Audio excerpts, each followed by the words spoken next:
আসসালামু আলাইকুম। পিছনে একটি গাড়ি আপনারা দেখছেন যে সমীরিক্তা কার্গো গাড়িটি এখানে ঈদের সময় ছুটিতে পার্কিং করা ছিল, বাট মাটি খুবই নরম থাকার কারণে গাড়িটি আর ওঠে না, চাকা জায়গায় ঘুরতেছে। তো এখন এই যে শাওন কার্গো দিয়ে গাড়িটি টেনে তোলার চেষ্টা চলতেছে। এখন এই যে গাড়িটি দুইটা গাড়ি এক জায়গায় করে রশি বাঁধা হচ্ছে, এই শাওন কার্গো দিয়ে টেনে তোলা হবে। বাট কতটুকু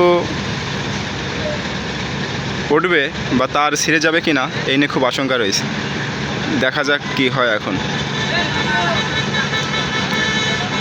যেহেতু যশোর একদম বেনাপোল থেকে ঢাকা একদম হাই রোড, ইতিমধ্যে অনেক জ্যাম কিন্তু রাস্তায় বেঁধে গিয়েছে। দেখা যাক, খুবই দ্রুত কাজ চালানো হচ্ছে।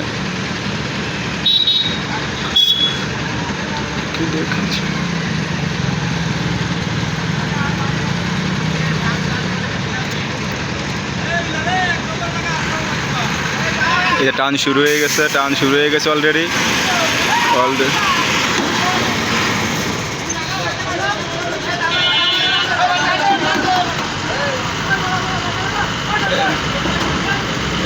নিরিবিলি তার ছিঁড়ে গেছে, একদম নিরিবিলি, কোনো প্রেশারই হয়নি। আগে বাড়ান।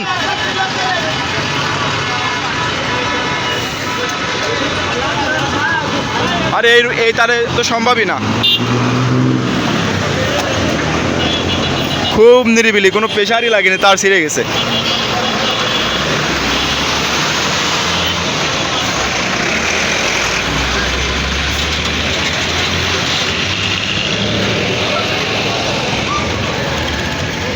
ভাই এবলাল ভাই, রশি 2-3 পর্দা করে রশি দেন, এ তারে হবে না।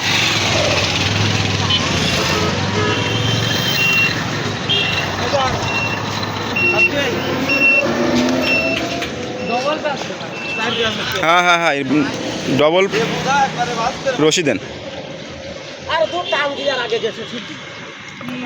কারণ তার তো টেকবে না, কোনো প্রেশারই লাগেনি, নিরিবিলি তার ছিঁড়ে গেছে।